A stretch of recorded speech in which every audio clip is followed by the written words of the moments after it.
Hi, and on behalf of the TMA Chicago Midwest Communications Committee, I want to welcome Melissa Root of Jenner and Block for this Platinum Sponsor Spotlight.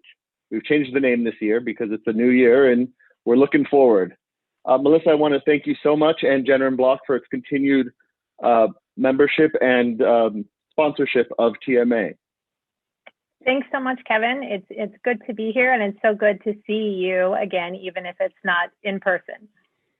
Yep, another year has passed and we're still socially distanced, but hopefully we're all beginning to make progress, and maybe hopefully next year or maybe later this year we'll be able to see each other in person again.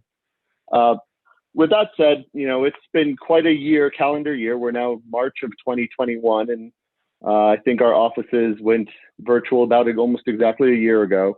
So tell me, what have you seen over this last year in terms of how you've been working, how the firm's working, and generally, what's this year been like for you? Sure.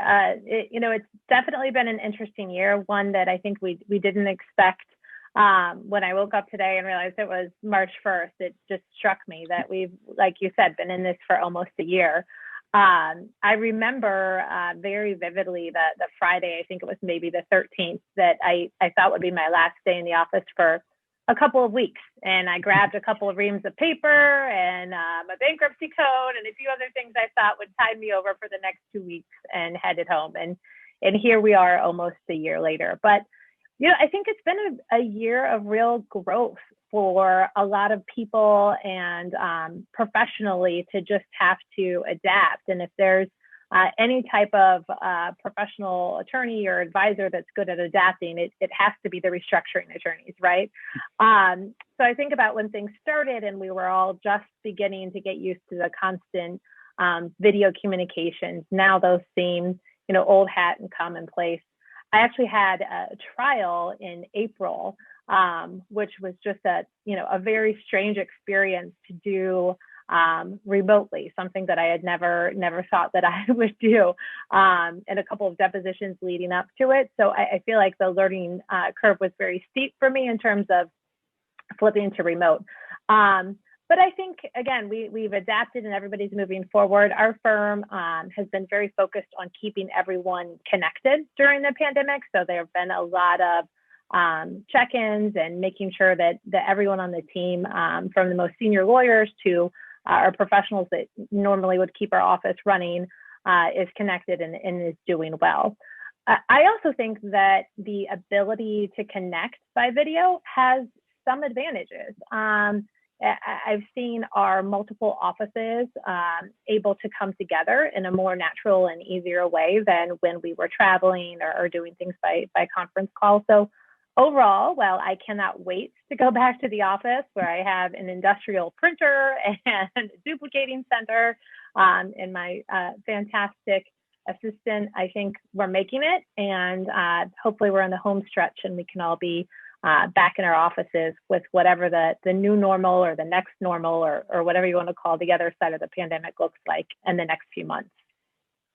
Yeah, I think a lot of what you said rings true, is that we've all kind of gotten used to it, and a lot of it has been beneficial, right? We've kind of figured out a way to communicate with multiple offices at the same time without having to all be in the same place. And while it'll never replace the personal interactions, I think there's a lot of benefits that will come out of this.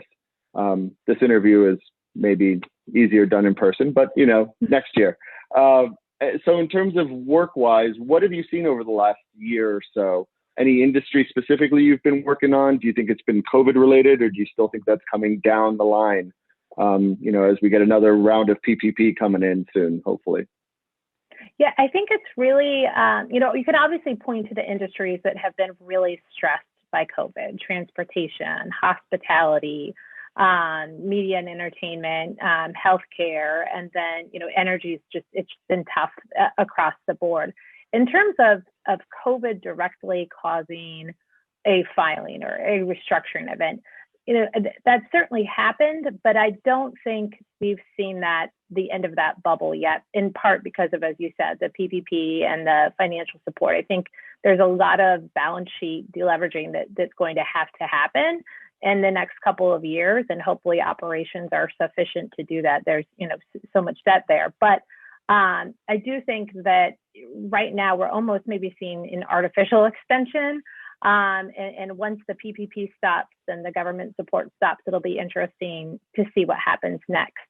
I think consumer behaviors are super interesting and a predictor of a lot of things. When you look at 2020, it was one of the lowest years for individual bankruptcies, which seems somewhat counterintuitive. But again, you had all of the PPP and support going, which was, tremendous and wonderful and necessary.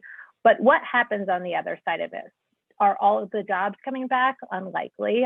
There are some redundancies that I think will be eliminated as we've learned to do things in a remote manner. I think travel and hospitality are changed for a long time, and there are a number of other industries that will be forever, or at least for a while, change. So whether we see this at the end of 2021 or in 2022, I do think there will be some fallout from COVID that we haven't yet felt or experienced yet. Yeah, I echo a lot of what you said in terms of travel and those types of services. It's interesting to see what the hotel industry has been doing versus the airlines. I think the airlines have come to the realization that, business travel is never going to be the same as it used to be pre-COVID because of our ability to network virtually and do these video conferences. But the hotels seem to be thinking that it's going to be something that's going to bounce back. And so it's going to be interesting to see how those two different but related industries or areas are going to come out of this. And so in terms of being virtual, what kind of networking have you been able to do over the last year? And what organizational, events have you been a part of, or Jenner has been? And, what have you seen people kind of trying to make those connections that we've missed? I think at the beginning, we were all struggling for a way to replace our in-person networking events. And so there was almost like a deluge of, Zoom cocktail hours and things of that nature. And I think people pretty much quickly realized that some things that are natural and easy in person are difficult to replicate over Zoom or whatever platform you're using. But what's been interesting to me, the content TMA has put out this year is just great in terms of, the speakers. My partner, Angela Allen, was the president of the Chicago chapter over the year. And I always impressed by Angela. She's unstoppable, but what she was able to do to quickly pivot and put all that content online and create more attendees. Like, you don't have to close a group off when you're meeting virtually. So that's been fun in terms of, and interesting, I think, in terms of getting the content and hearing some terrific speakers. The events that I think have been most helpful in terms of getting conversation flowing and people together have been the smaller group discussions. Some of them that, I've just been involved in on an ad hoc basis, or some really creative types of get-togethers where there's actually an activity, whether it's a cooking class or I did a succulent plant potting class that I thought was pretty interesting. There seems to be no end to folks' creativity and a whole new business of trying to develop events like that over Zoom. I'm also our firm's hiring partner, and so we ran our entire summer program remotely, and definitely stretched the bounds of creativity to bring our summer associates together. But I think everyone appreciates the effort in this time. Yeah, virtual onboarding has been quite an interesting experience I've found in the last year or so. Our new associate who we've recently brought on, I've never actually met her in person yet, but it's been interesting. And then you kind of alluded to what my next question is as we wrap this up. Is apparently a lot of people learned how to make sourdough bread over the last year. I'm not one of those. In this last year, have you learned any new skills besides succulent plant potting or whatever amazing thing you just said? Well, I've learned that I'm not a very good kindergarten teacher. So I definitely chose the right profession, and I went the business route instead of teaching.